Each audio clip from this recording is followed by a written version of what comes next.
Good afternoon, everyone. Welcome back to the Curling Stadium live coverage from the RBC Dominion Securities Western Showdown. My name's Shawn Joyce here with you for women's matchup. This is essentially C semifinals. There's three qualifiers coming through the C. All of the teams that win this afternoon will still have to play tonight. Kaitlyn Laws playing against Kerri Einarson in this matchup that we've got for you this afternoon.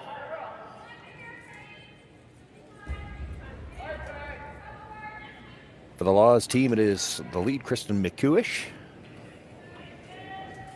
Jocelyn Peterman throwing second. Selena Negaven is the third. And the skip, Kaitlyn Laws.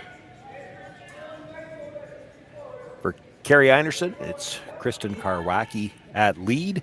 Shannon Burchard is the second. She's back. She's missed a fair bit of the season with, I believe, knee issues. Val Sweeting throws the third stones. And, of course, Kerri Einarson, the skip. Two teams that you wouldn't necessarily expect to see meeting each other in the C event, but that's just a testament to how strong the field has been here in Swift Current. There's been some excellent curling. The two teams, as always, had a practice session before the game began and draw to the button to determine who would have last rock here in this opening end of play. Einarson won the draw to the button. Laws got it started off with the red stones. And both of these teams look like they're coming to play here in the first end. They threw the tight guard on the first one, trying to throw the long center to get two centers up on the second one. It doesn't quite get over the line. So that's a hog stone. It's removed. In between those two attempts, Kerri Einarson had thrown a corner guard of her own. Now they're looking to come around it.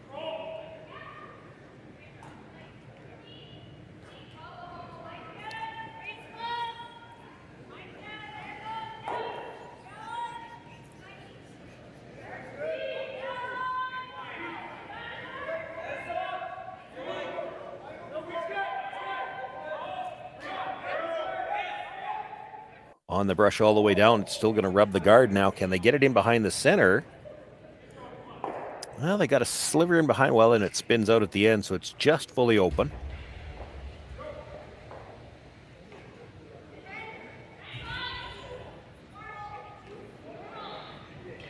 Kaitlyn Laws asking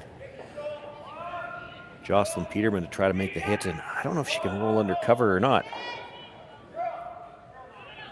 Looks like it's about edge to edge, but there's been enough finish on this ice through most of the week. You might be able to get there.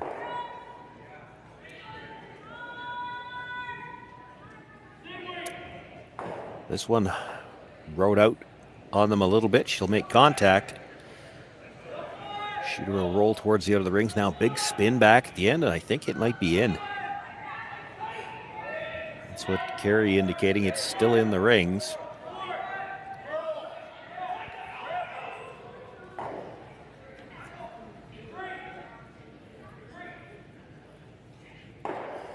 So looking again to come around the corner guard.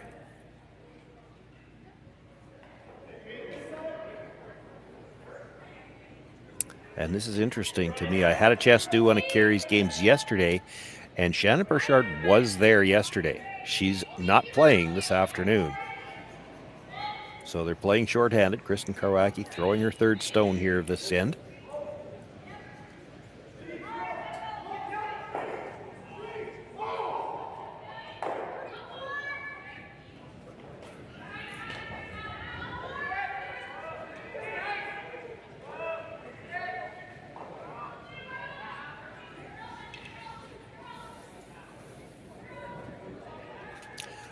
Comes up short of the rings, and that gives Kaitlyn Laws the chance now to look to come around the center guard.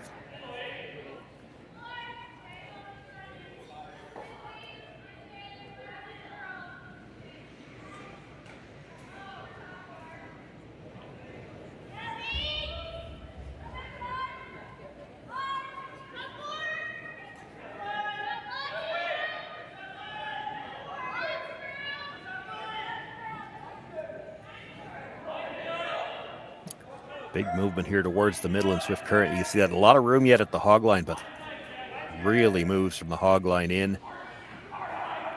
And she will end up just biting the top of the button, probably 3/4 behind.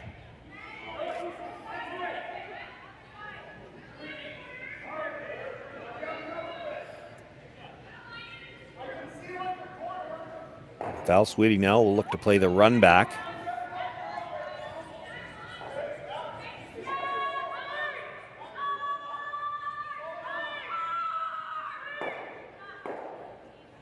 Makes the run, but dead stuffs it, leaves it in behind cover. Bit of a bad break there. Even if you just pop it out in the open isn't bad. Now a chance to throw the second guard.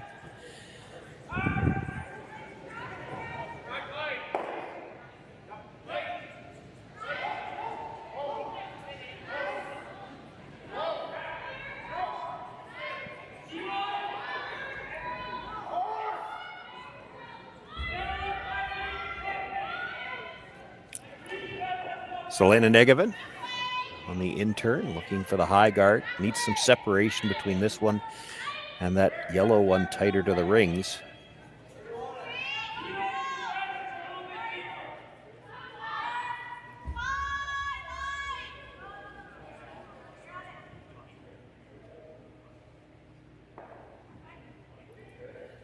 Well, they tried to plan B there. I'm sure the initial call was the longer guard. It looked like they tried to come around at the end because it's a little deep, but just chipped off it, so the straight run back is still available.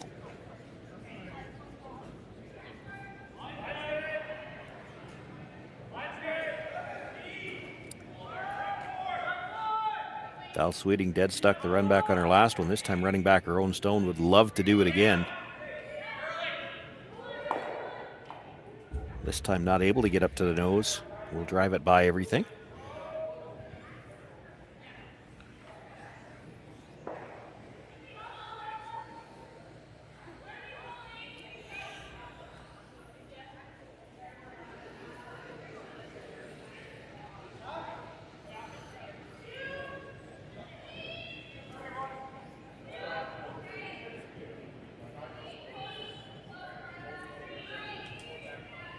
Another attempt at the guard from Selena Negovin. She was a little heavy on the last attempt.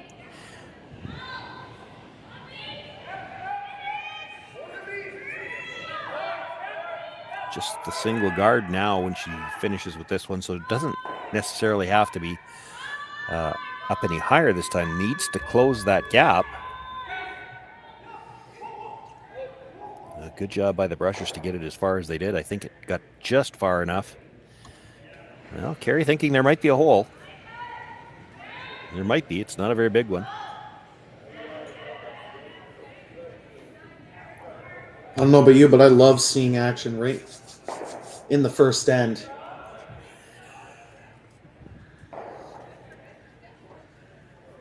Sam Steep has joined me now. Yeah, we've had lots of opportunity to see action here in the first end. A couple of miscues. We've already found out that Kerri Einarson's team's short a player, but we're not sure why.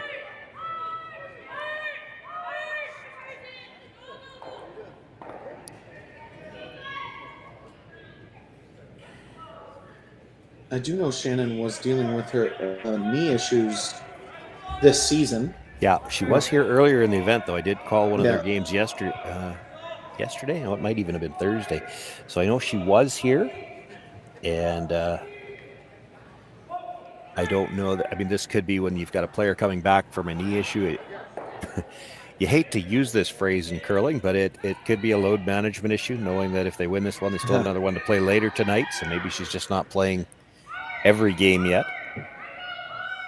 You'd hate to think she re-aggravated. I want to, until somebody tells me differently, I want to hope that it's just a planned game off, just so she's not playing all of them in a heavy schedule.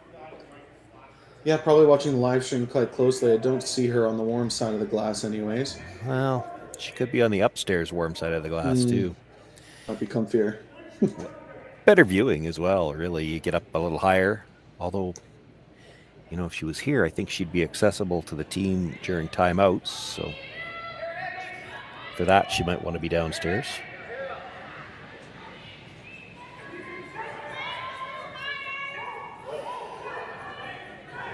Kaitlyn Law has another chance to throw the guard here.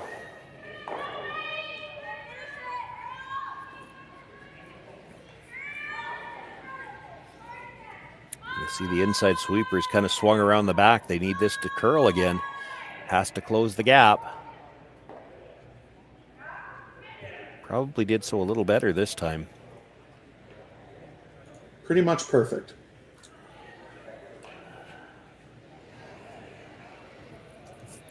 I say pretty much because it's just a little high. They can probably make a hack weight hit and roll behind those corner guards. Yeah, it's tough. It's not easy. It's fully buried, but it does curl enough here.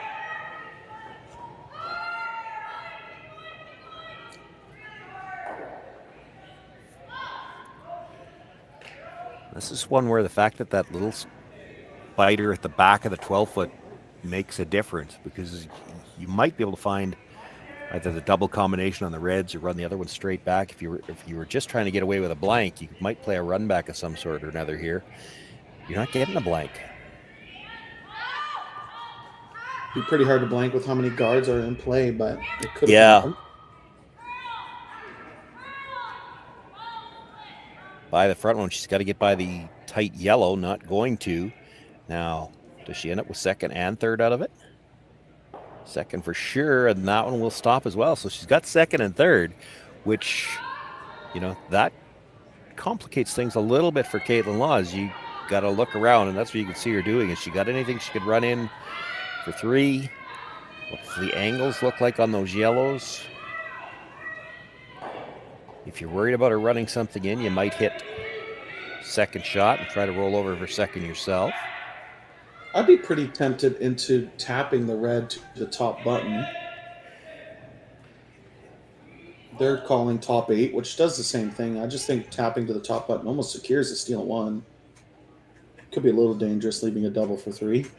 That's what I'd be worried about. And part of that would have been they've already looked at the angles of what she could run in. If she doesn't have anything to run in at the 1, and it's hard to tell. Like, the double guard on the S3 logo kind of looks like it goes over the top, and the one that's higher than that, it's hard to tell if you could get it by the yellows and still make contact with the red. So if you don't think she can make that run back anyway, then you might as well bring another one right in, because we might not be talking about a steal of 1, we might be talking about a steal of 2. Yeah, it looks like they motioned to the top 8 foot. Yeah, which does the same thing as the tap virtually. It's going to be hard to get into Shot Rock. There's no clear draw path. No. And if you don't think those run backs are making contact, then I don't think you have to worry about coming to the middle. The danger in coming to the middle, if those run backs are there, is you're not changing the shot by coming to the middle. It's a run back double instead of a run back single, but the angle's going to be there to make, if you can make one, you can make the other. It doesn't look like they're angled to get to that stone. No, it didn't look like they were. This is definitely advantage Kaitlyn Laws as she throws her last rock here in the first end.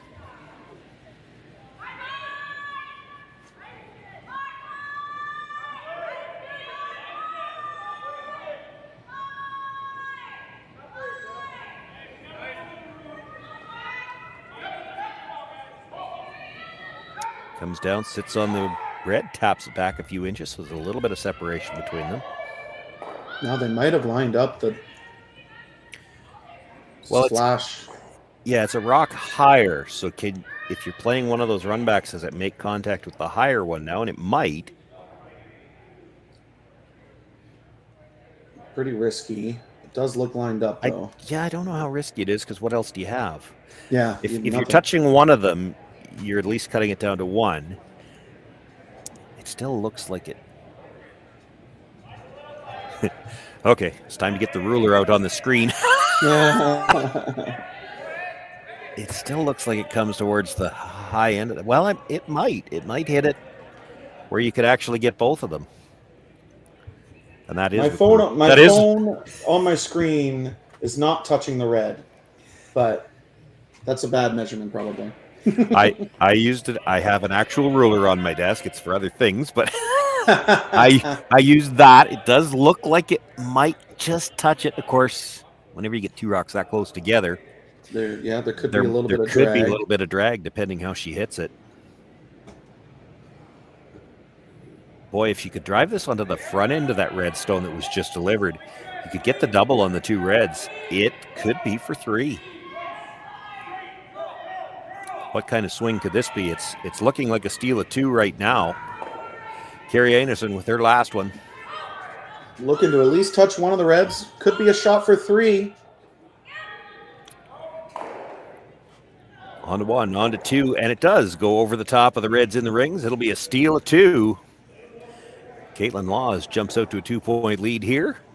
Kerri Einarson with the last rock once again when we come back for the second end.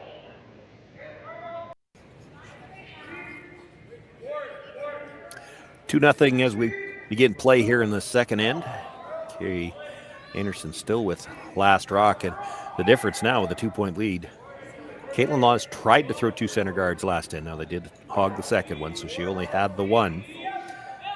But 2-point lead, she's not throwing any guards here to start things off in the second. Kerri Einarson still throwing the corner.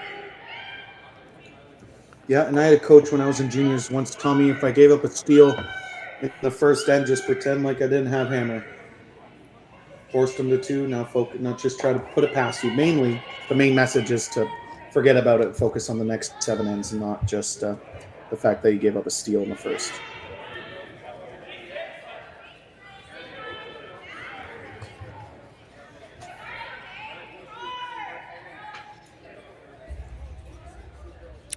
Got a really nice draw in on the first one, trying to cover it up now. This guard's going to be a little higher than they probably would have liked. And probably left the corner on what I think you'd call the wrong side, because it leaves the chance for the Einarson team to try to come around, move that shot stone, and roll behind their own corner. Now, you do have to be careful here. This is not just a free guard you're dealing with. It's also in the no-tick zone. Yep, can't broom tight just to make the tick if you overcurl. Sam, you and I talked about that in the game earlier today, and this was not an intended consequence of this rule.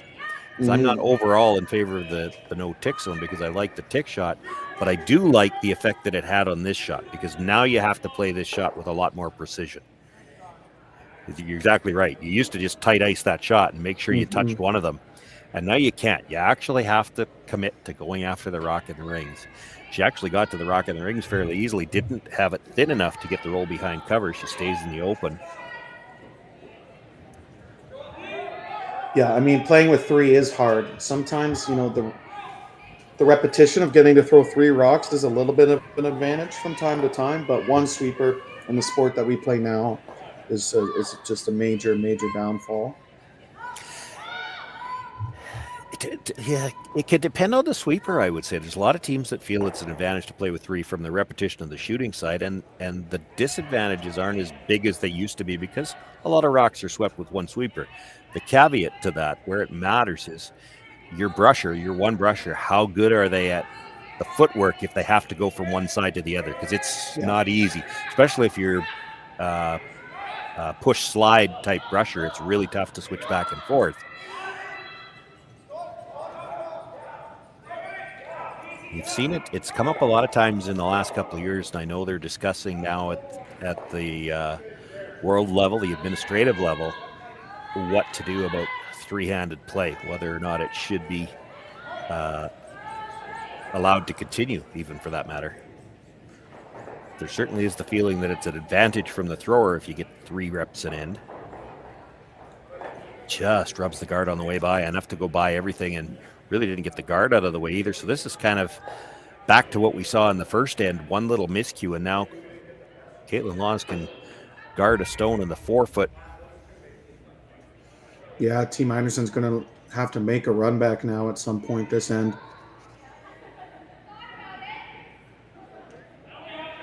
It's an interesting concept because, life happens, and sometimes all 4 players can't be at the arena. And it's just like, are you going to make teams forfeit if somebody's hurt or if you don't have a 5th? Then 4-person teams turn into 5-person teams.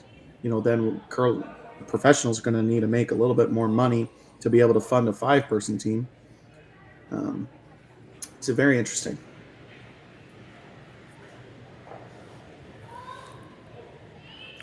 So looking for the straight run back here, try to pick that stone off the top of the 4-foot.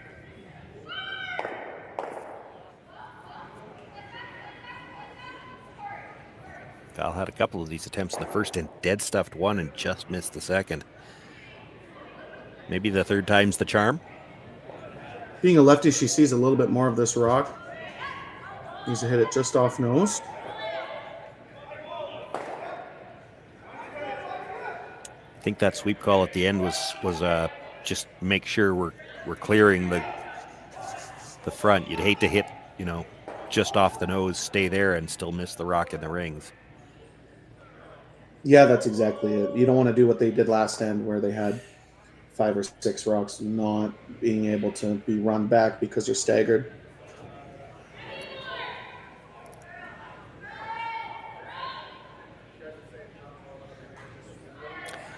And on the other side of the coin for Selena Negavan throwing third for the Laws team, you don't see this very often where you're throwing in the second end and the only shot you've thrown so far is a guard. It's usually a good sign, though, when your third's playing guards. It's usually a great sign. It means the front end's doing their job, setting up perfectly.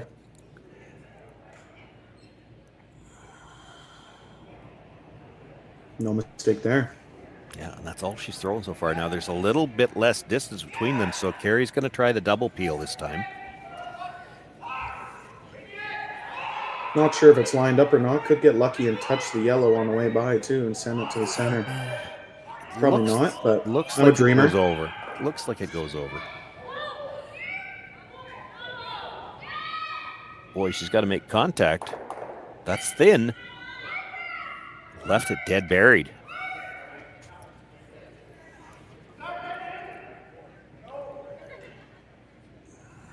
Not the sharpest this team Einarson's looked in the past so far, but only the second end. I think they'd be pretty happy scoring this end after a few misses.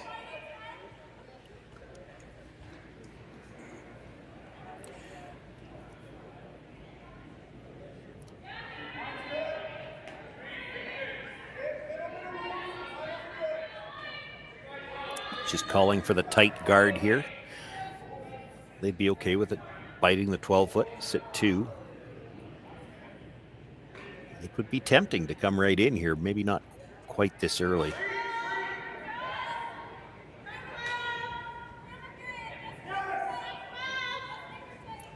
Yeah, I probably want to keep a little bit of separation here. Yeah. Team Einarson's obviously a great hitting team. They've had some misses this end, but don't want to give them too many chances at getting rid of all 3 reds. Selena's been so good at throwing guards. Why would you call anything else for her? There she is, 4 for 4.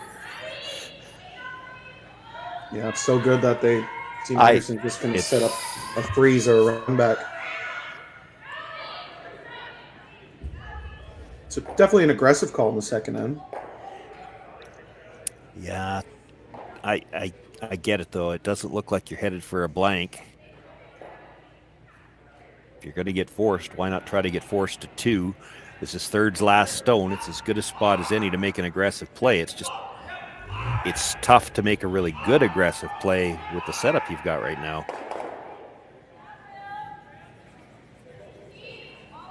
Yeah, it's hard to put this in a perfect spot. It needs to be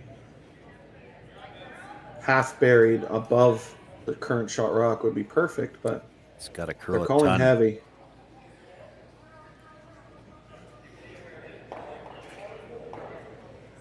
Yeah, really didn't get the line they needed either. There's room to get to the inside of that and roll under cover. Yeah, even if team loss. Even if that just gets, about 6 inches deeper so that you're shot rock, then she probably can't roll under because she'd be into the side of her own rock.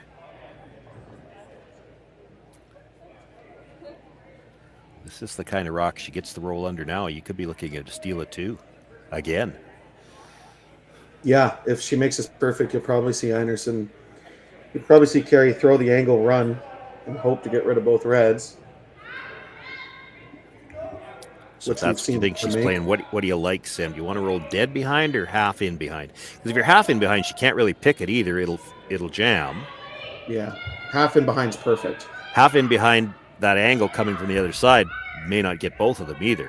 Yeah, exactly. Yeah, if you roll fully buried, corner frozen on the red, then you're definitely going to see the angle run, and we've seen Kerri make those about 1,000 times. So it's interesting at this top level. you try to not leave anything, but they're the best curlers in the world for a reason. You're going to give them a shot. Just try and get half buried here is perfect.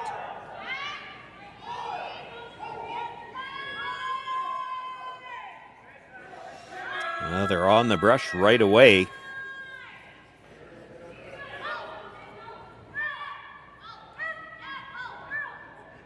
By the guard. She's going to get the roll. Rolls dead on top of her own. I'm shocked they didn't look at the corner, the angle run. It's hard to make this draw and hide. But maybe a practice draw. It might be. That's what I'm thinking. It's more of a practice draw. He's scared to play the angle run because here's the thing: if you play the angle run and fail to make contact, Kaitlyn Lawes guards this side, and you can't get enough forefoot on the other side to score. Yep, you make this, Kaitlyn's going to have to play it out, and you'll have the same shot to get your single. Mm-hmm. Well, that's absolutely right. You sure can't get boxed out. You sure can't miss it here. I mean, you got to hit forefoot here because if you don't, she still throws the guard, takes it away. Yeah, worst spot you could put this probably is back forefoot, followed by top 12 foot. So not a lot of tolerance here for Kerri.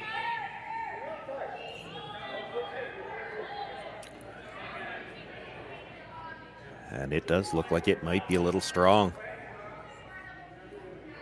It might be a lot strong. It's going to go through the 4, through the 8. Hangs on back 12. Well, what do you like now if you're Kaitlyn Lawes? I mean, you could take away the same draw path. Here's the thing. You take away the draw path, you force her to play that angle run in. If she makes it, it might be for 2. It's hard to tell how much drag there would be, whether it would clip that one at the back or not. If you come into the 8 foot, which is what they're looking at now, you're never going to leave a triple, I don't think. It's a perfect spot. If you can somehow put it where she's got the broom. Where she has the broom, yeah. And just because of the angle of the 2 and the 4 foot, right? Like if you're in the house there, she can't make the triple because those 2 in the middle, that middle one's always dead jamming when you're coming at it from that direction. You take away the draw path. The angle run in, if it's made perfectly, is still only for 1. Yeah, that's the ideal. Yeah, it's perfect. You need to be third, like you said. Kerri will throw that angle run if it's for 2 all day. Well, and it might be her only shot. It might be her only shot, right? Yeah. I don't think they need to be as tight to the center line as what they were looking at. I think they could be, 6 to 8 inches off the center line, and she still has nothing through the middle. 6 to 8 inches off the center line probably means she can't get around it and be shot rock either. Even making her throw a new draw path in the second end will be mission accomplished. Yep.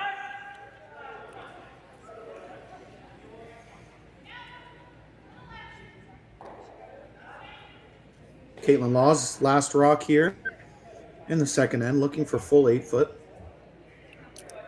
It's been all team Lawes so far.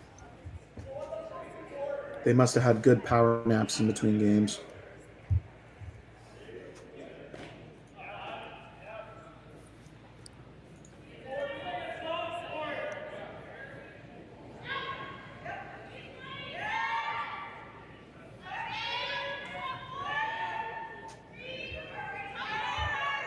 Sweeper's calling heavy out of her hand. Don't think it's too bad. They're still cleaning. Now this is already over curled. You may as well get it right in. I'm not sure they managed this one as well as they could have. They will get it right down to the face of their own, but it does leave her the draw path. Yeah, unfortunate over curl. I found watching so far, the wider you go, the more curl you're getting. Yeah, now Kerri's going to need a little more ice this time than she did on her first one. It's going to change the paths a little bit because look at where she ended up on the last one. Yeah. And she just barely got by those reds in the 4 foot as it was. So when she takes 6 feet of weight off this, she's going to need a little bit more ice just to make sure she gets by. That means she's going to be thrown in a little bit of a different path. Needs a piece of the button for her 1 point here in the second end.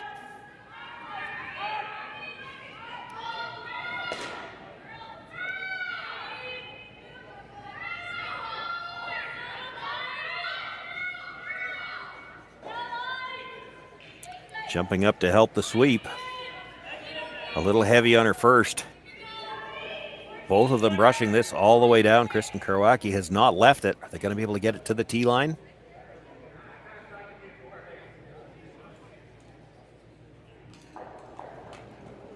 With that powerful extra brushing brought on by Kerri Einarson, they actually brought it to the back of the button, which is still good for her single point. She closes the gap, maybe dodges a small bullet there. Could have been 3 the other way. She gets her 1. Kaitlyn Laws with a 2-1 lead after 2 ends of play, and she'll have last rock for the first time in the third. Shawn, Joyce, Sam Steep with you here live from the RBC Dominion Securities Western Showdown in Swift Current. 17 women's teams began play Thursday morning, looking for one of 8 berths into the playoffs to begin tomorrow morning. We already know who 5 of the playoff teams are. 2 through the A, there were 3 through the B. 3 more will be determined. The final 3 will be determined later on tonight. There are 3 games on the ice now, including our feature to determine who's going to be in those 3 qualifying games tonight. Kaitlyn Laws with the early advantage here. She's got a 1-point lead and now last rock as we begin play in the third. A little short with that come around, though. Yeah, probably the first misstep out of Team Laws so far this game. Definitely don't want to be missing light up 1 with hammer on the center line. Yeah, not coming from that direction because you've now left the center guard. Yeah. In our other C semifinals, we have Chelsea Carey versus Ashley Trevenant. Chelsea Carey up 1-0, and Danielle Inglis up 2-1 over Jolene Campbell.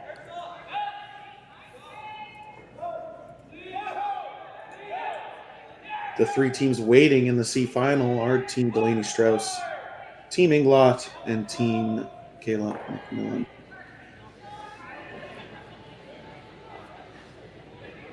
It's always a tough spot to be in when you're in that C qualifier in the spot of the 3 teams you just mentioned, because they all lost B qualifiers earlier today.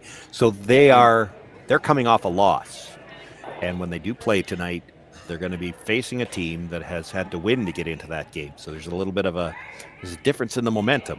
You're coming from the better spot because you're in the B qualifier, but momentum-wise, it's just always a little bit different. It's tough to lose the B qualifier and then come back and win the C one. Especially if you're Strauss and McMillan, both teams lost the A final. They lost Ace as well. I hadn't gone back to look that far, and that's always the kind of the kiss of death. Yeah, you lose qualifiers, the A and the B, and just it seems like so often if you've lost the first 2, you're almost guaranteed to lose the third one. I think some of that is mental because you obviously played well to get to the A qualifier, but now you're coming off back-to-back losses, and that's just always a tough spot to be in mentally. Playing against a team that's maybe had to rattle off 2 or 3 wins in a row in the C, and now they've got some momentum. Yeah, it's definitely a switcheroo almost. Great game of confidence. It's a game of confidence. Jocelyn. It is absolutely a game of confidence, especially at this level when teams generally don't give you too many misses. You start to rattle off a couple of wins in a row, and now you start feeling like you can make the shots, and you start having doubts when you're losing games, maybe a couple of games in a row.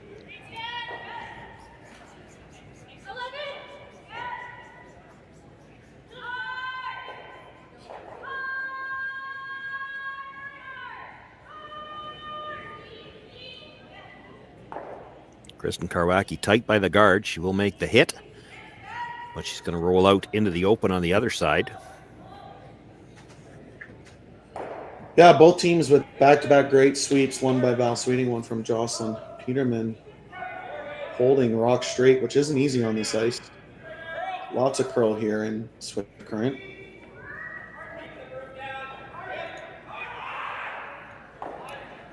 Chance with, I think, bumper weight. That's the hand to the hip for the teams that use that signal is usually bumper weight.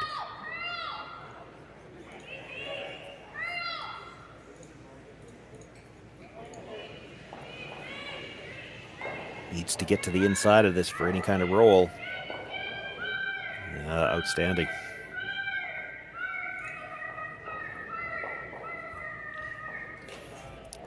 For the third end in a row, Kerri Einarson looking at Kaitlyn Laws' stone buried in the forefoot.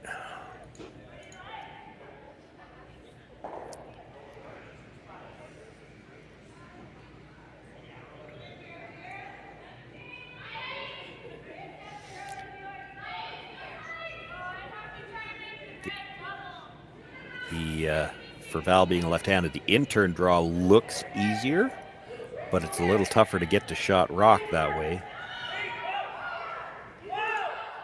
You're not going to get shot rock with a freeze right now anyway, but considering the run on the short one.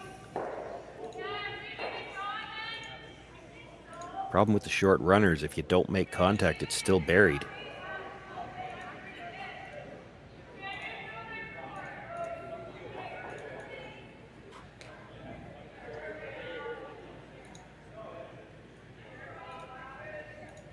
Yeah, not a lot of awesome options for Einarson right now. But Val can put this right on the top of the button. Could, but I think they were looking for the freeze on the corner of the red. The freeze on the corner of the red's great, except how do you it? It's a better option from this side if you could make it. The problem is, how do we use it if we make it? Because by the time you make the corner freeze, you're dead buried, which makes it hard to chip the yellow to remove the red. You could make it from the other side, but then it's queued up to go away from the guards. That's not ideal either. This looks strong.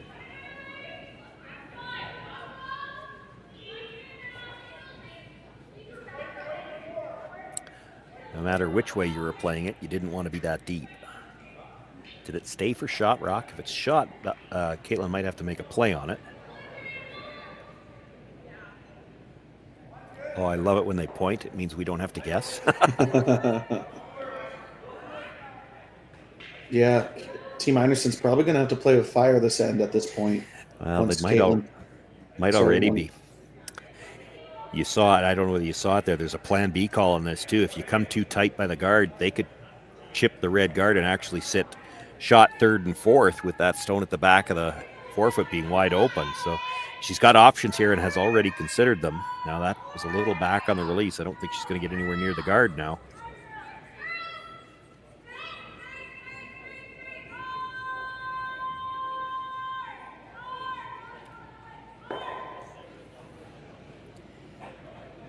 Yeah, they would have liked that to roll to the 12-foot, but... Yeah. Maybe panicked a little bit when it was out there off the release. They did carve it over a little bit, got closer to the nose than they might have liked.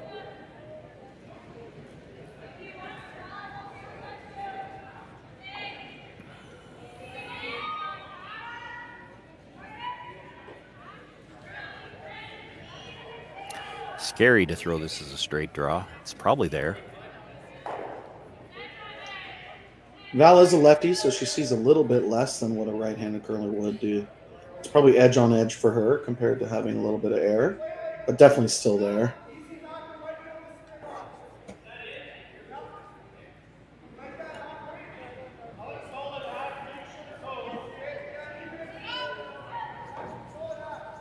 Easy to feel like you're down 3 or 4 right now, even though you're only down 1 in the third, just by the way the first 2 ones went. Well, and even this one, they're looking at a buried stone in the forefoot again this end. Mm-hmm. It did not get to the inside again.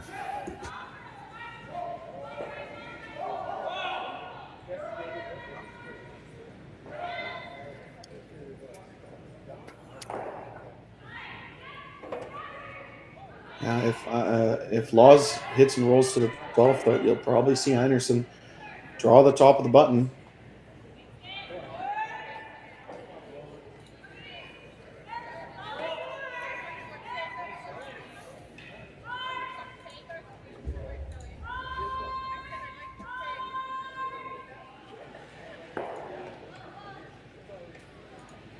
Slananegavan with a nice hit and roll. And as you expected, Sam, Kerri going to play the draw.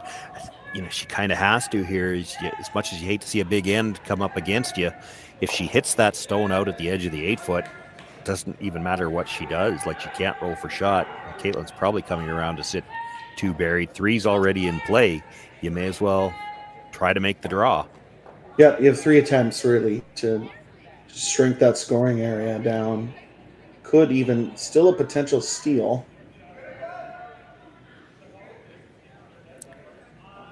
Needs to curl again. A ton of room by the guard. Even if this does come to rest for shot rock, you got to believe they're going to be able to make a play on it. They bring it right back at second, but, you know, you had to get it buried.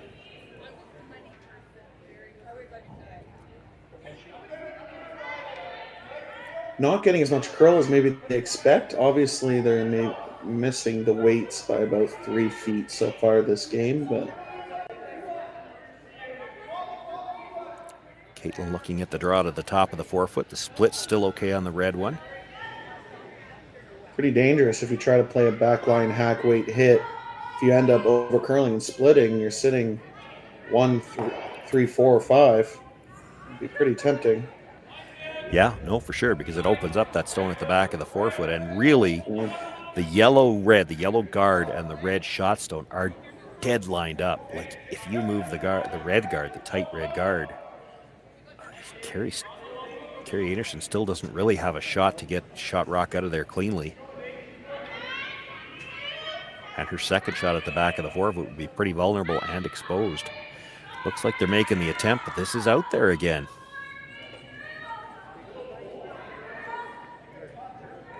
Like, the acceptable miss here was to clip the guard. She'll make contact, pushes it far enough that she's sitting 2, so mission accomplished. The split's not as dangerous now. Yeah, stat sheet, you get a 50% on that. Could have been a 0 if it wasn't good sweeping to carve that, but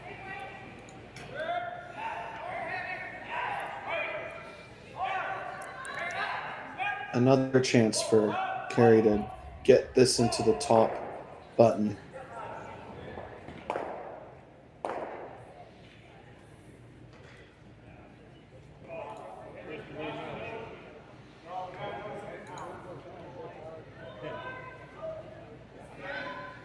Made an outstanding in-turn draw with her final stone in the second end to pick up the single. Needs another one here. Skip stones still to come in the third end. Kerri Einarson with her first.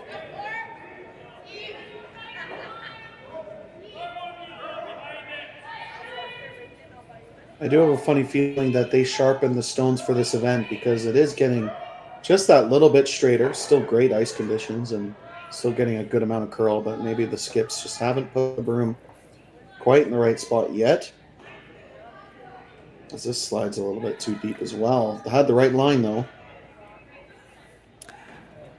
Now, with not getting the last one out, I mean, it's over buried anyway. I don't think you could go to chase that one and try to move it. You'll never get it past the yellow at the back. So that red at the side is essentially not in play anymore.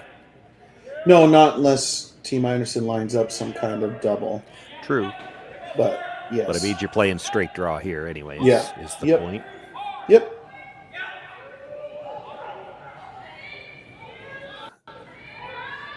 Mind you, she could put on a lot of pressure with a good draw here. She puts this right beside her other stone.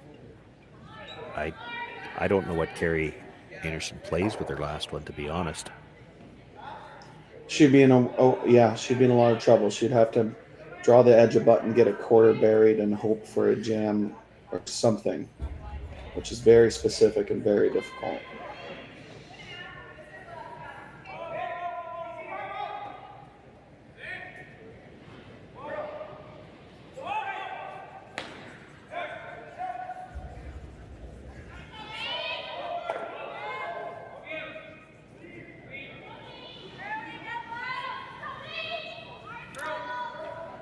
One brush down early. It looked like they were waiting for the line call. Once it started to curl, they've jumped on it.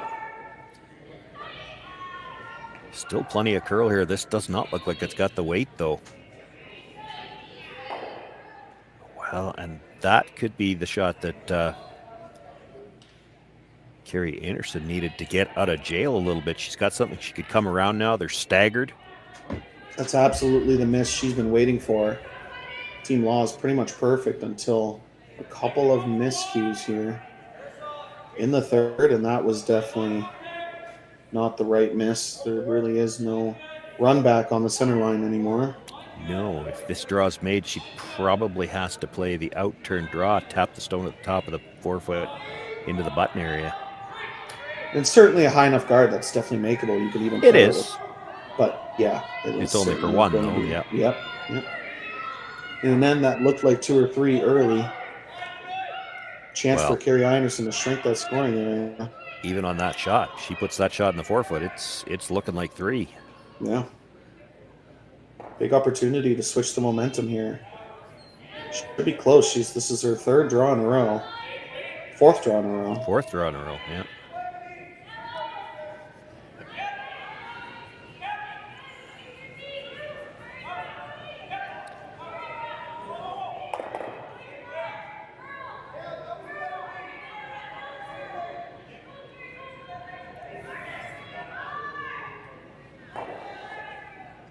Got there for the weight, didn't quite get the line they were looking for. There's still a piece of it exposed.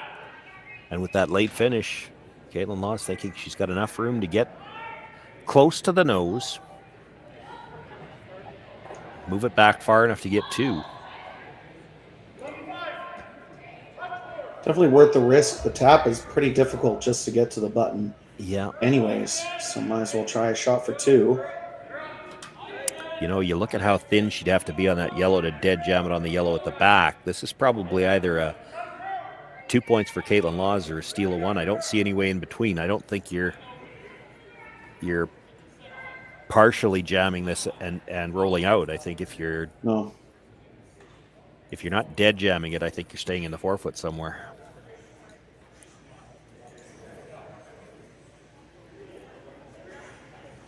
Last rock here in the 3rd end. Backline tap 4-2, Kaitlyn Lawes.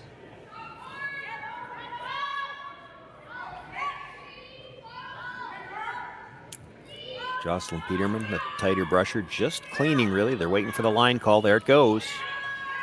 For sure they're by the guard now. They'll try to carve it as much as they can. Is this going to be a little too thin? It's going to be near the jam.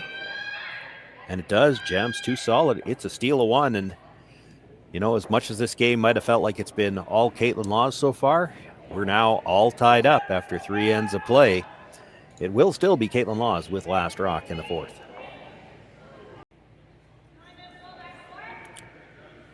Fourth end underway. Tight center guard thrown up to start. And look at that come around. I mean, there's only about 4 feet separation, maybe even less than that, between the guard and the stone in the top of the 8, and it is dead buried.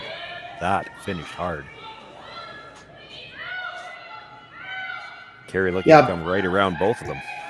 Bit better start for Team Lawes, not throwing that center guard when you have hammer.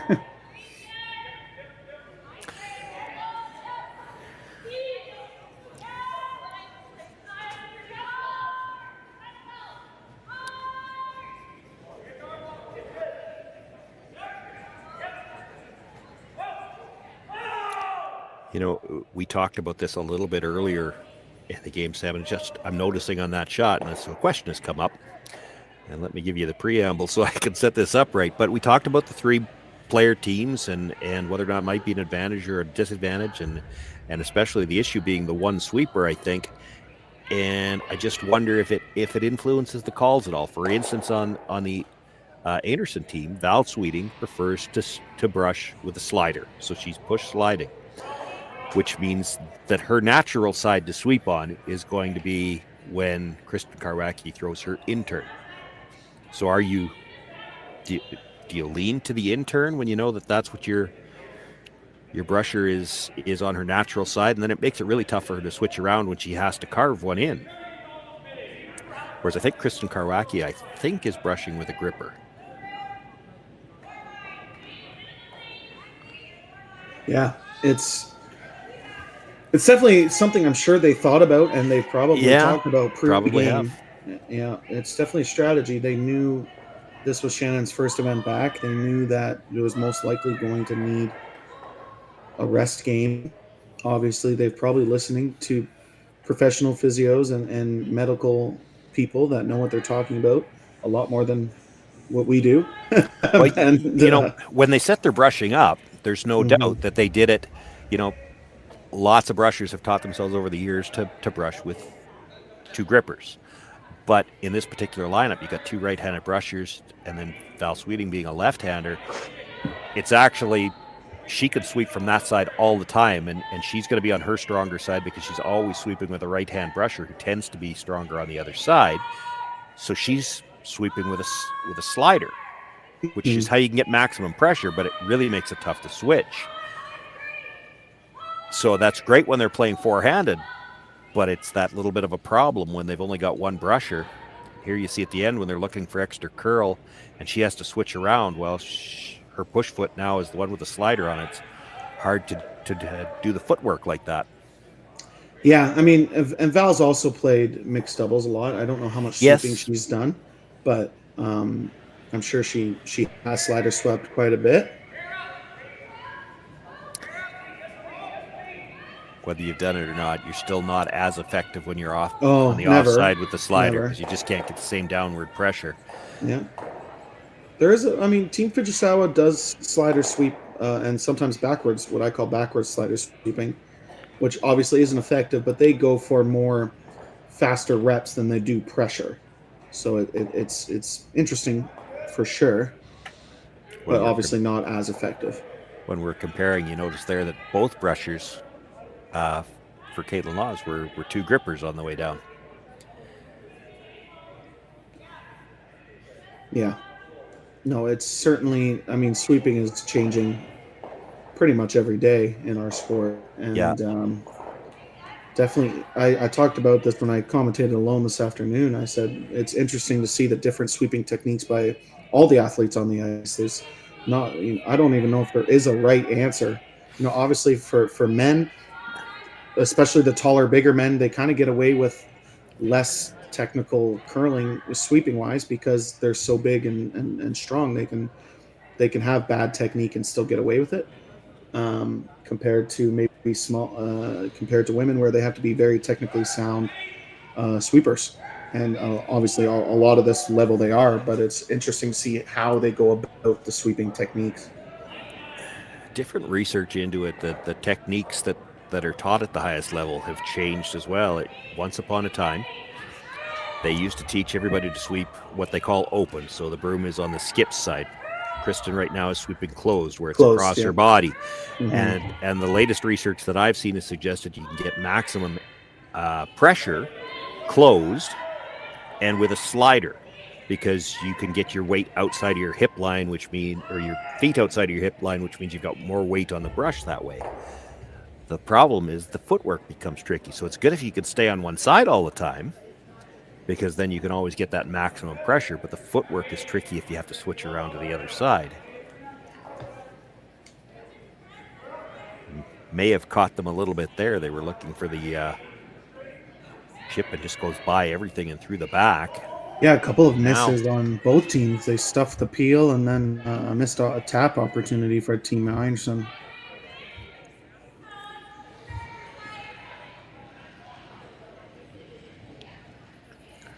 Decision time for Team Laws. What's the best thing you can do here? Yeah, she'd love to move that yellow stone out of the 12-foot. The problem is she really doesn't want to push her red one out into the open. And I don't think you want to roll half under either. You roll half under, Kerri just comes around everything. I don't think he can get enough. Doesn't look to me like there's enough air to roll past the guard out into the open on the other side. She did look at angle run, yellow guard onto the Yellowstone in the 12-foot. Yep. As a skip, you're always thinking about your problem rock and what is the problem rock, and that center guard's pretty hard to eliminate right now. So it's hard to believe hitting and sitting three is a bad choice. Yeah, it's just because you don't have a good option as to where to roll. You hit this right on the nose, you might leave a triple. You can't really hit it on the outside without pushing a red into the open. If you're going to push it into the open, push it way over there. That's probably the best result. Yeah, that's leaves a good nose shot. Double, but it gets the play out. There's no staggered centers anymore, and you can't give up a steal here in the fourth end. You got to score. Keep the even ends for Team Laws.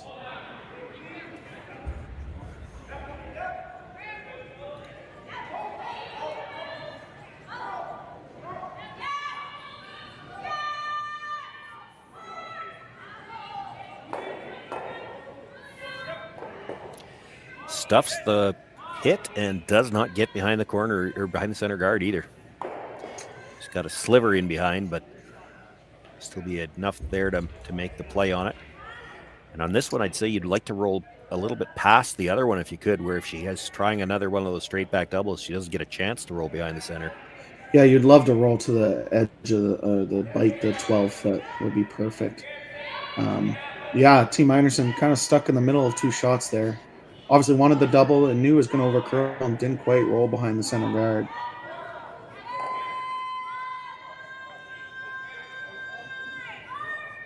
Where you look at Kristen McCush's sweeping, this is what they taught. This is how they taught you how to sweep.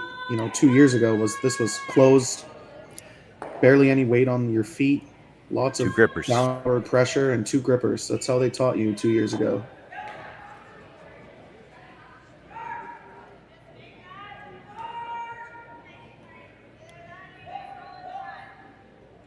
But when they started teaching the brushing at the highest level, because they didn't right when it first came out. I'm from the corn broom era myself, and a lot of us when we started using the corn broom, we just turned our hands over and used the brush across our body like we always had with the corn broom. And when they first started teaching it, they taught it open, feeling like you had your best judgment. I think that way. It wasn't about the pressure. You wanted the broom on the outside of the body towards the skip, where they just felt it was the best spot for judging draws. And it also gave you a straighter brush stroke instead of the angle.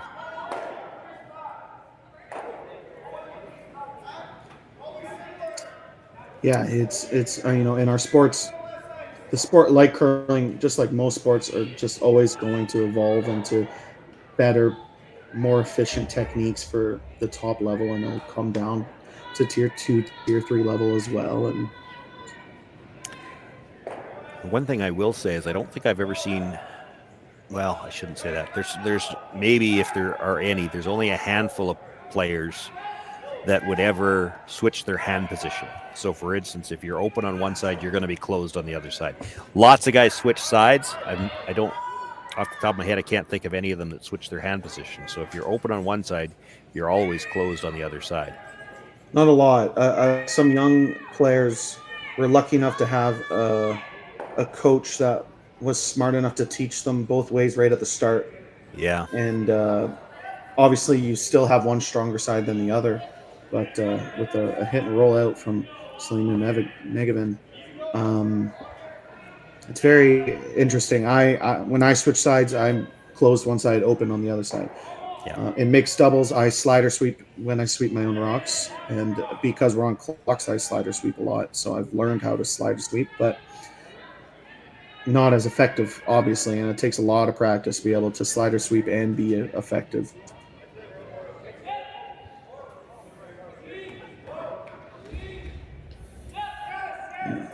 Skip stones here to come in the fourth end. Kaitlyn Laws, as has been the case much of this game, sitting 2. Kerri Einarson looking to hit the stone at the back of the 8, try to roll in behind cover.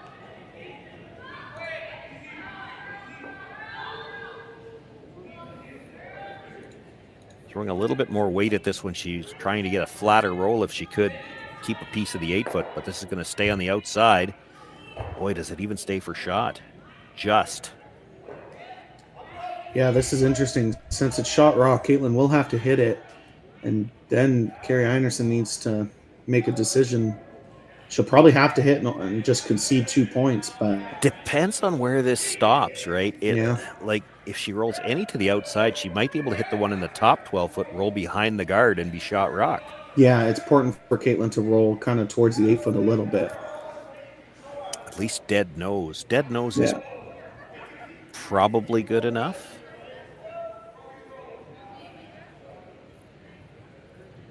Sure doesn't want to roll anything to the outside. It would give Kerri the chance to make the hit on that top stone.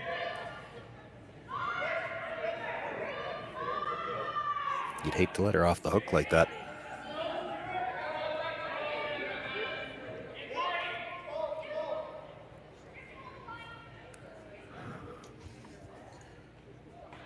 Yeah, she had an opportunity last end to draw the top 4-foot and almost secure 2 and maybe a 3-point swing. This time needs to hit the stick to basically secure 2 points. And they're sweeping from the offside. Now calling for straight.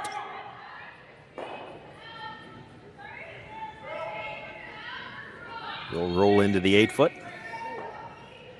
Kerri looking at the hit and roll on the top one. Anyway, she's not going to be shot rock. If she's going to get shot, she's got to play off the back one. She has to do the same thing she just did. She has to throw peel weight, hit 3/4 of it, and roll to behind that yellow center guard. It's a very, very difficult shot, but it is there to be shot stone buried.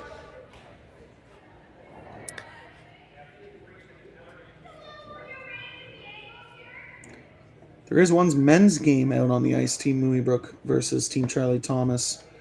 Moonybrook up 5-2 after 4 ends. There's two of them out there. That's a B playing game. Yeah, there is one more somewhere. I just haven't found it yet. C event game, I believe. Charlie Thomas and I can't remember who he's playing. Charlie Thomas is playing Sam Moonybrook. Oh, well, that's C. That's a B. Is it a C? Yes, I'm pretty sure it is. Yeah, you're right. It is a C event game. No, it is B. It's a B playing. B. Yep. Okay.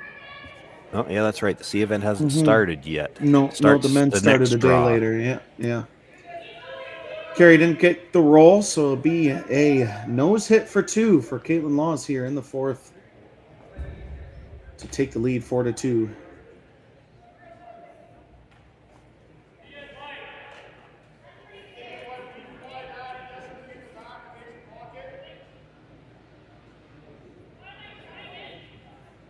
There's an A event game out there somewhere. Brent Pierce and Ryland Kleider. And I don't have the score. I went back to the draw to find it, but I don't have the score in front of me.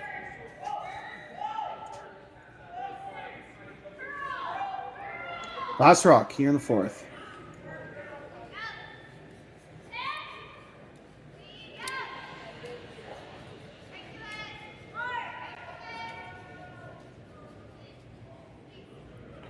No mistake. Makes the hit, stays right there. Put 2 more points on the board for Kaitlyn Laws. She's got a 4-2 lead after 4 ends of play. It's the RBC Dominion Securities Western Showdown, live from Swift Current 5th End action for you right after this.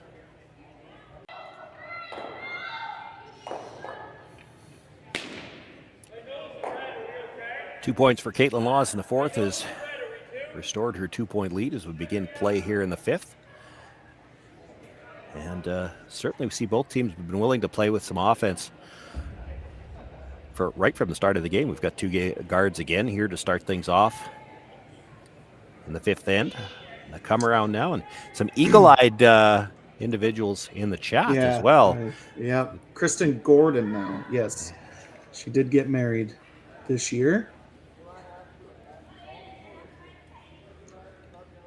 Curling Zone still has her as Kristen McCush, so we'll have to update her profile. We're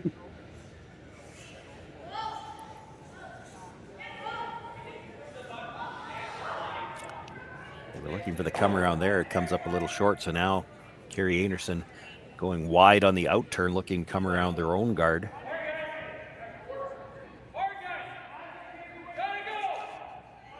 Yeah, I think if you're Team Anderson, you're okay with, even though they're center guards, you're okay with some guards in play. You're down 2 in the 5th. Kind of been chasing all game, got away with it in the first 3 ends, but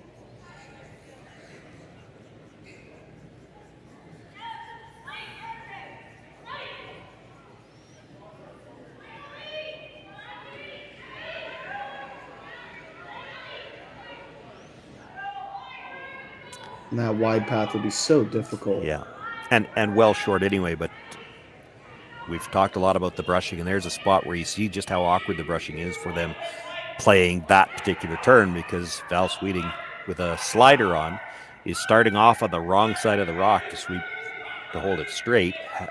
She's switching around as she first put her brush down. And certainly a disadvantage in that way, for sure. Yeah. Obviously, Shannon would be sure she's biting at the bit, wanting to be on the ice right now, but has to look at her long-term goals with this team. Winning Swift Current wouldn't put a big a smile on your face as winning the Scotties.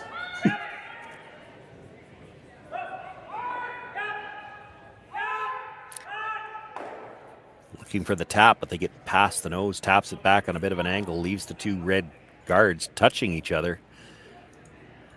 Those are the biggest threat to Kerri Einarson right now, so she's going to play the double peel.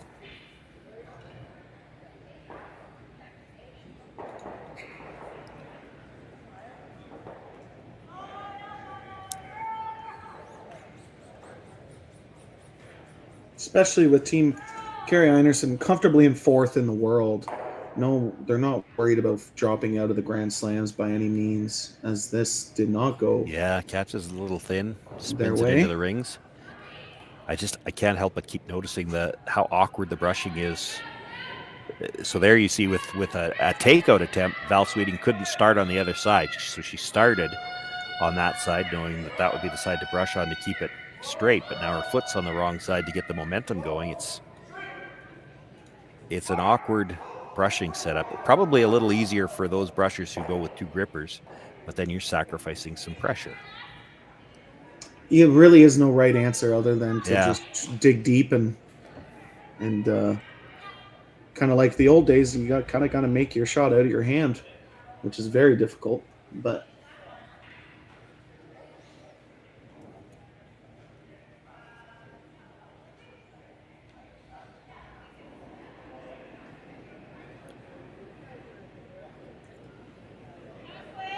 chance for Team Lost to continue to put pressure on Team Einarson. Yeah, I feel like we've said this before. Mm-hmm. Sitting 2, drawing to sit 3. Probably wants this as a tight guard. Yeah, maybe bite the 12, I would think. Mm-hmm. Not going to get there anyway. No. Yeah. Would have been nicer to have that tighter. Yeah. Yeah, I was thinking that rock was a sliver under, but it is fully open. I just think your rock in the top 8 isn't an absolute winner. Team Einarson can fit 2 or 3 rocks in the center line and score 2 or 3, tie this game. That's where I think they need to make a decision here. Is she trying to go into the side of that red stone, or you could throw this quieter, catch this a little bit thinner, and roll in behind it, actually.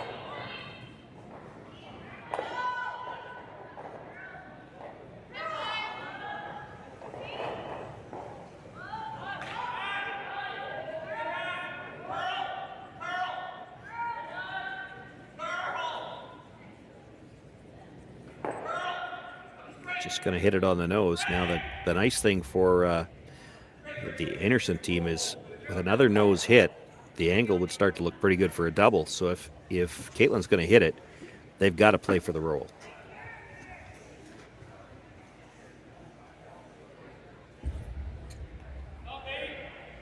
Basically anything but nose. You could even peel it out and be in a better position than nosing it. Yeah, that's fair.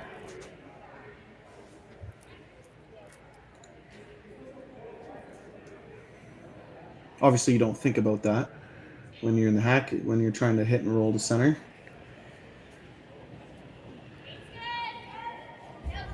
Selena Negevin looking to roll to the red rock that's already buried. On the brush right away. She's got a little bit of the inside. She'll get the roll. Does come into the edge of her own stone. Yeah, well thrown, well swept. Law's sitting 2 behind cover, as she has been most of the game.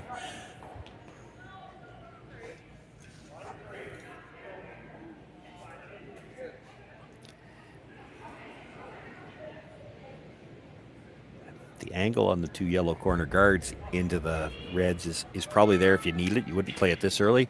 The downside is there's a lot of room between those yellows. It's pretty hard to hit that perfectly.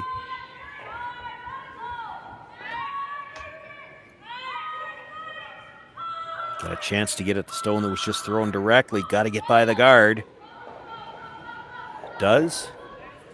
She'll make the tap back. Enough to get it all the way through the rings and out of play. Sheer rolls just fully open, though. They barely got by that guard and still rolled open. But that scoring area is getting bigger and bigger. They're going to be able to probably wrap a draw around if she makes this hit roll. Yeah, well, that's what I'm wondering. Do you try the roll here? I think she indicated the nose hit first. If you make the nose hit, there's still no double. The double would be awfully thin, and you couldn't get to that thin of a piece of it. You Yeah, make the nose would be perfect. You make the nose hit and they come around it. You've got this one to run back. They're going to roll, though. Ooh, and roll to a stagger, which is even more rough. Well, and here you are. You're at third's last stone. I mean, if you're going to make an offensive move around center guards, this is kind of traditionally even where you'd like to do it. Kind of a big momentum draw here for Val Sweeting. Probably not as sharp as she wants to be, and they could totally switch the game around if she could put this buried top forefoot.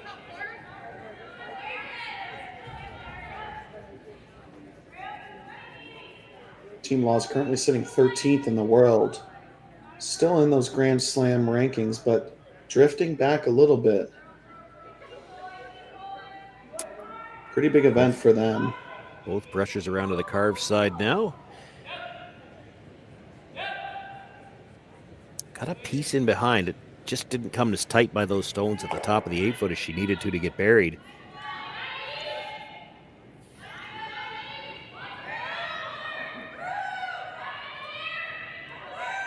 Yeah, unfortunately, close isn't, at this level, not quite good enough. Pretty open for Kaitlyn.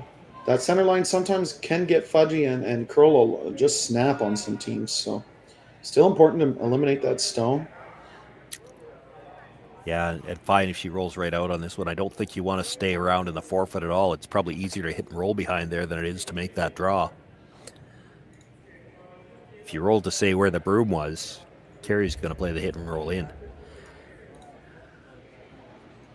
So you want to roll way into the 8-foot here if you could. Out of play is fine.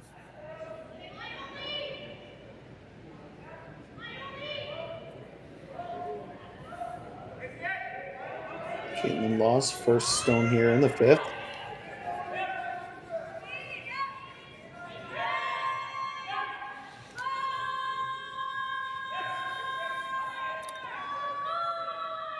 That might have been a little tight early. Is she going to get by the stones at the top of the 8?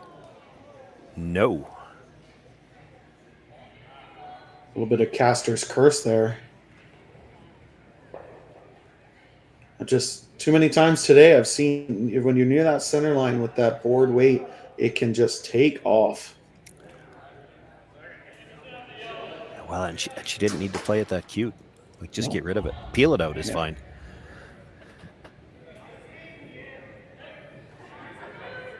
Certainly 2, maybe even 3 in play now for Team Einarson. Well, you have to be careful. Like, where are you putting this one? If you come to the face of your own, you actually could leave a double. I mean, if you could ever nose tap, it's awesome. It's just it is a very difficult shot to make that. But I think if you're tapping, you're leaving a double. I like Val's shot. You got to try to come around it. I don't know if you want to be quite that far out. I think you want to be edge to edge, or maybe even a sliver underneath. Kind of Christmas tree them if you could, right? Let her pick one of them, and then you'll have a shot for your 2. We're back to tied.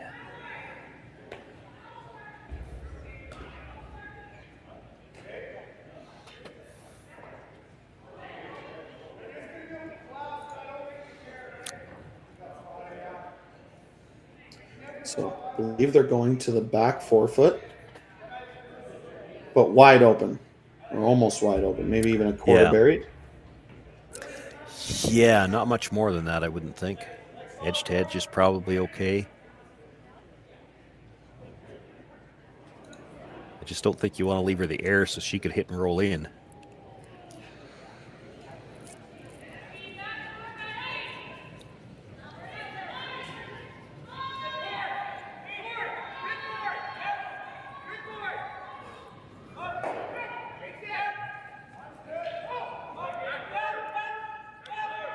Tons of room at the hog line, but from the hog line in, look at that thing move. Just didn't have the weight. No. Probably better that she was that light. If she was full 8-foot, it would have been a nose double for, and then you have to draw really wide for your 1 point. Well, the double's still there. It's whether or not you want to take on the risk. Yeah, you could never miss wide.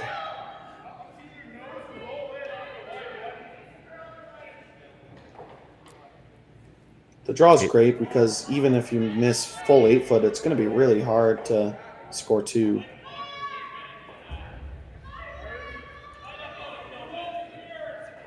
Yeah, she'd have to play the tap up on the one she just threw. Mm-hmm.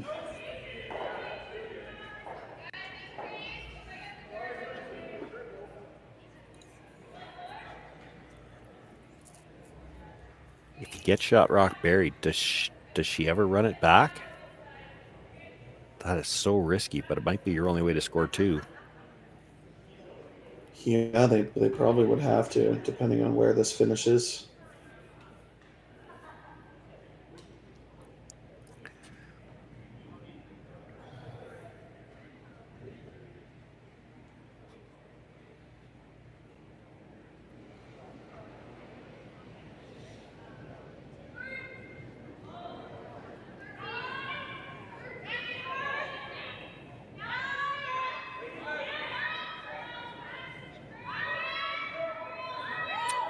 Still well out there right now, but you saw on Kerri Einarson's how much they will curl from the hog line in as long as the weight's right. Is this a little strong? It's well out there. They're trying to make it curl, but it's going to be far enough back that it's a draw for 2. Yeah, pretty bad miss tolerance. If you miss that anywhere light, it's a much harder shot for 2.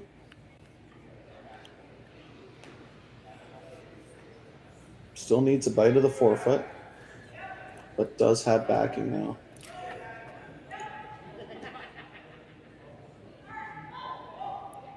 Sliver more ice here to make sure she gets by the one she threw on her first.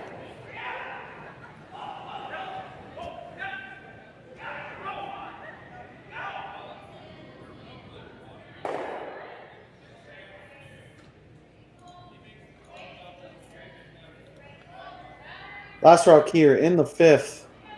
Kerri Einarson looking for a bite of the 4 foot for her 2 points to tie the game.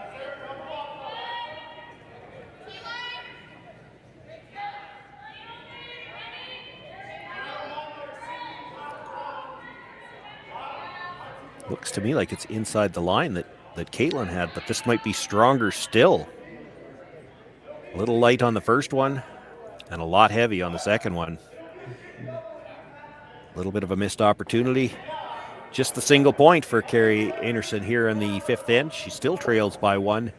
Kaitlyn Laws with a 1-point lead in last rock in the 6th.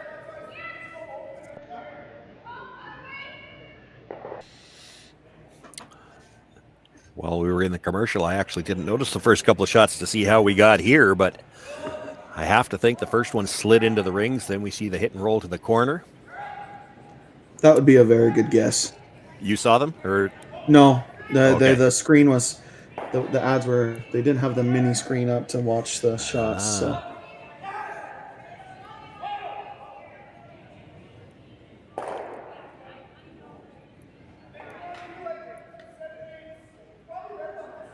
This one's in danger of sliding in as well. They're just watching it, hoping it stops, and it does come to rest. Just short of the rings. It's still on the center line, though. That's they've got the no tick part of it as well.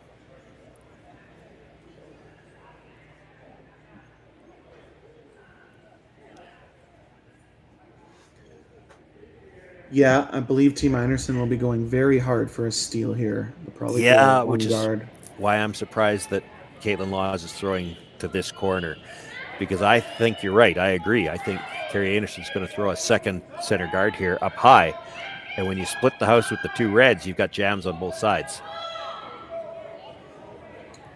Yeah, I agree. Of course, if you throw it right through, that takes away one of the jam possibilities. That's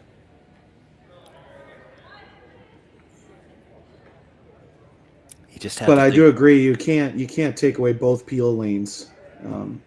Yeah, I was surprised. Like, did she not see this guard coming? She maybe thought they were going to come around on the next one, but to me, when you got that guard that tight, yes, I realized that this is the 5th stone and you could start peeling guards in the next one, but just what you said, it's scoreboard dictated. Kerri's got to go a little bit aggressively for the steal here, so you guard that tight guard for now. Let them peel the long one. Got to line these up.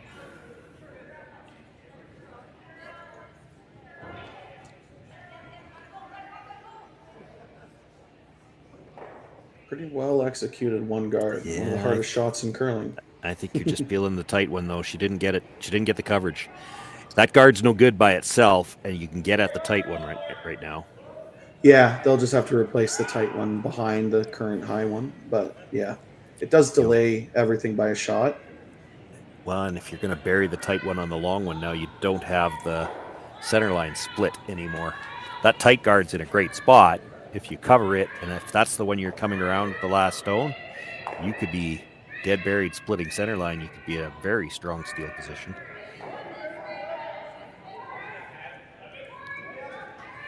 It's a half a rock difference if you're dead burying it now, but that half a rock difference in line is the half rock that would always give Kaitlyn Laws enough of the button to draw for one.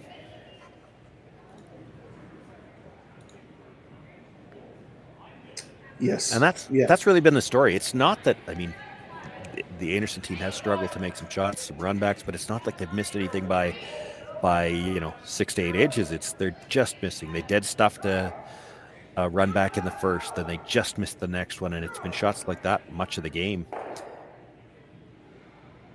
Now, this one's gonna... I mean, not to point out the obvious, but again, with a second sweeper on, you probably make 25% more shots alone, even though they're not as sharp as they normally are.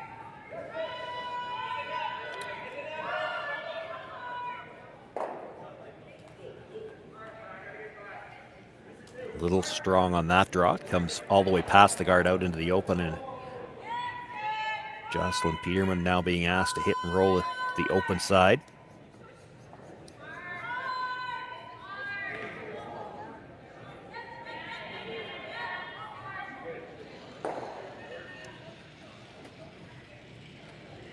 I like that better than what they called, to be honest, because you're still running into the same problem. Like, if Kerri's going to throw a guard, and she might, your scoreboard dictated you have to,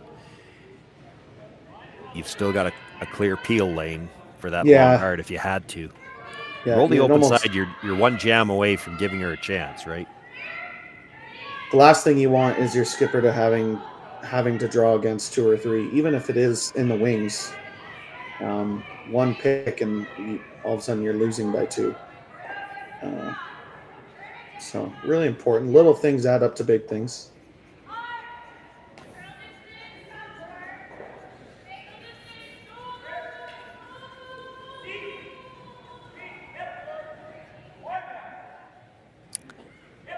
Needed to go there for weight as much as the line, and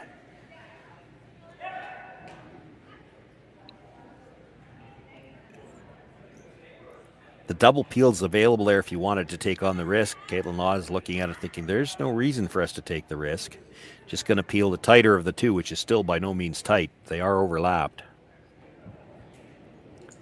Yeah, I mean, like I've said a million times, you have to always look at your problem rock, and it's that deeper center guard. They can always make a half weight hit around that high one. I'm not sure they have a problem rock right now. It's the stagger that's the problem as much as anything. It's neither of the two guards really. They're both pretty long. Well thrown stone by Selena Nigovan. This team the last 2-3 years have had pregnancies throughout throughout their seasons and haven't really played a lot, all 4 together. Team Laws. But with a year and a bit away from the Olympic trials, I imagine it will be time to focus on their Olympic goals.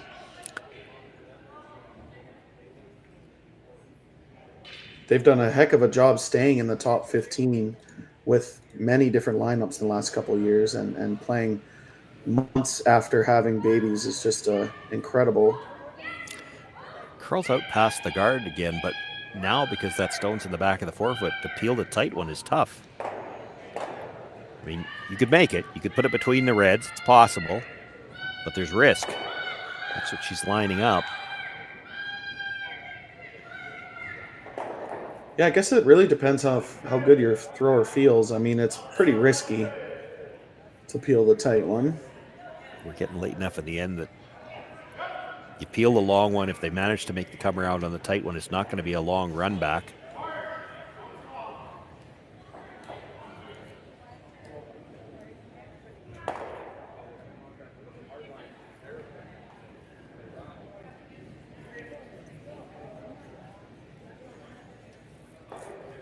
Decision time for Kerri. Just draw the back forefoot or the top button or hit and roll.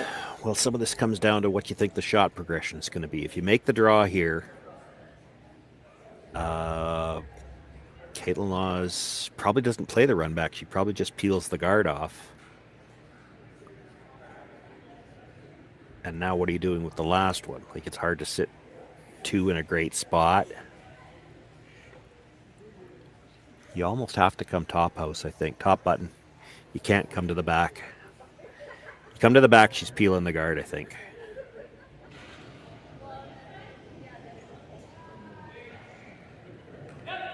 Now, she might peel the guard if you come to the top of the button, too, but if you come to the top of the button, she peels the guard, you can guard it again, and you still got a chance to steal. You come back 4, back button even, she peels the guard, you guard it again, she's just drawing for 1. If you're too far back, she might even be able to come off the red for 2. Yeah, you want to be top button. It just makes the run back a little bit shorter if Kaitlyn decides to. If she's willing to play the run back. Yeah, there's a little risk to it.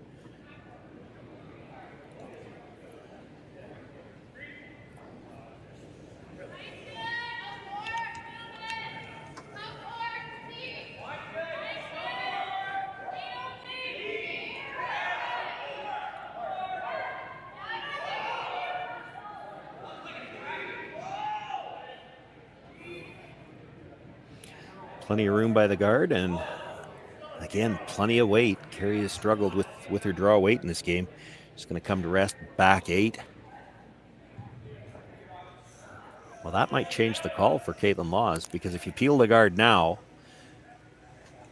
Kerri's going to hit the stone on the edge of the forefoot and at least make you look at 2. Yeah, you almost have to draw top 4, and you don't even want to be fully buried. Just where her broom is perfect. Yeah, you might not want to be any buried. Yeah. Edge to edge on the guard is probably good.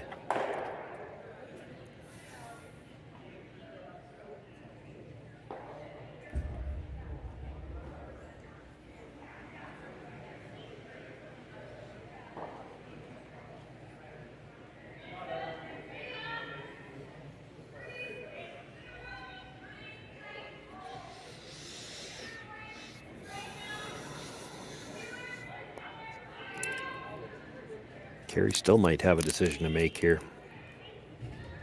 I'm just looking at the gap between the yellow and the red. I don't think there's anywhere where she can put this where there's not going to be a hit and roll behind cover. And that will at least minimize the damage. She needs, she obviously needs a little bit of a miss here from Kaitlyn. Would be awesome for Team Einarson fans. Yeah, if she slides a piece under the guard, then there's room to hit that stone that's in the forefoot now, roll behind this one that's about to be delivered, and if it's staggered on the top guard, she might only have a shot for 1. That's why I think she wants to stay fully open here if she could.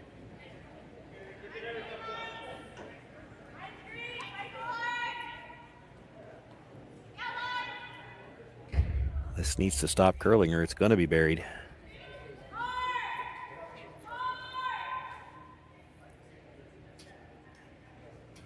Yeah, she did. She did get it a quarter underneath, and that leaves room for Kerri Einarson to try to hit off the shot stone, roll to the back corner of the button.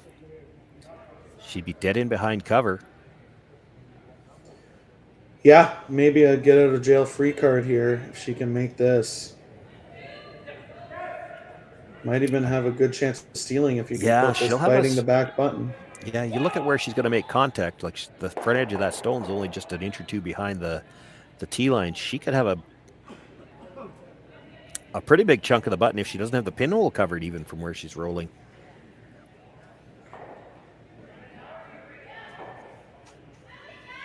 Yep. Big shot here for Kerri Einarson as she throws her last in the 5th. Giving up 2 would be pretty much killing your chances of making the playoffs.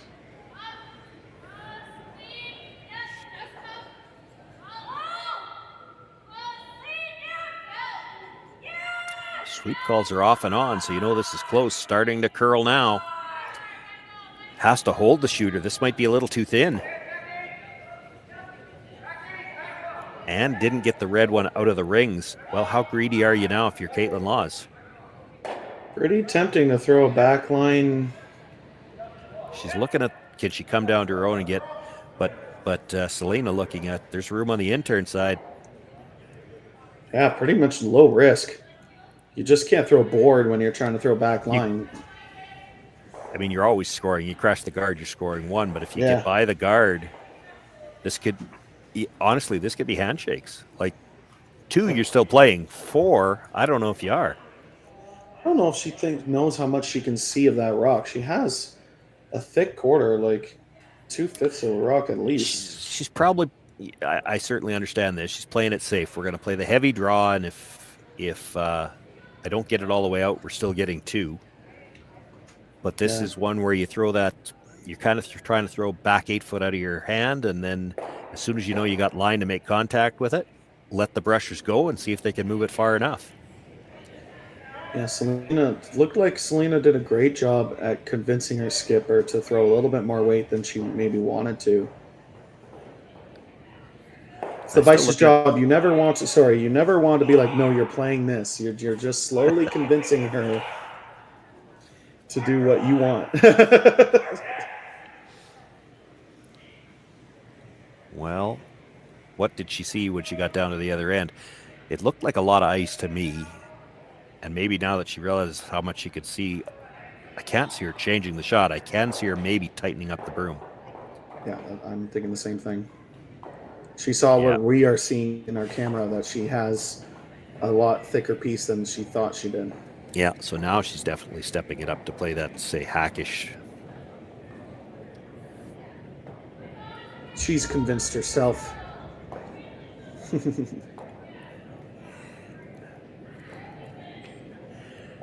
Could be one of those ones where it just depends on how well you can trust your teammates. I know as a skip, there's times when you call down to the front end and you say, how much of this can I see? And they tell you 3/4.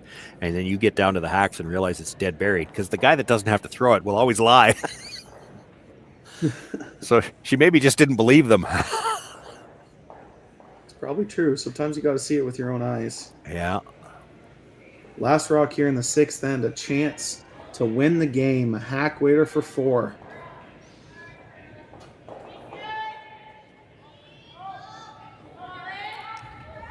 Just cleaning on the inside early. Looking for curl already. You got to be careful. These will go hard, and they've now had to switch back to the straight side. By the front one. No mistake. And she's going to get to the nose. Gloves are already off. Enough to punch it through. It's 4 points and the victory for Kaitlyn Laws. She'll move on to a C qualifier later on tonight, and that eliminates the Kerri Einarson team here in Swift Current. Outstanding game, but really for the Kaitlyn Laws team, they seem to be in control much of the game, and until they cracked that big 4, it was still in doubt. Yeah, they didn't make a lot of mistakes, Team Laws, but they missed a couple of key shots to make the game close until that hit for 4. But they will line up against Delaney Strauss here at 9 p.m. tonight. Yeah, go catch our other games that are being streamed right now. They do get a bit of a break. The action will continue here on the Curling Stadium. We have live streaming coverage of all of the games, both the men's and women's play, and commentary on selected features. So we want to thank everybody for joining us here this afternoon. On behalf of myself, Shawn, Joyce, my partner, Sam Steed. Thanks for being with us this afternoon. A lot of great action yet to come today, tomorrow, and the men's championship round on Monday.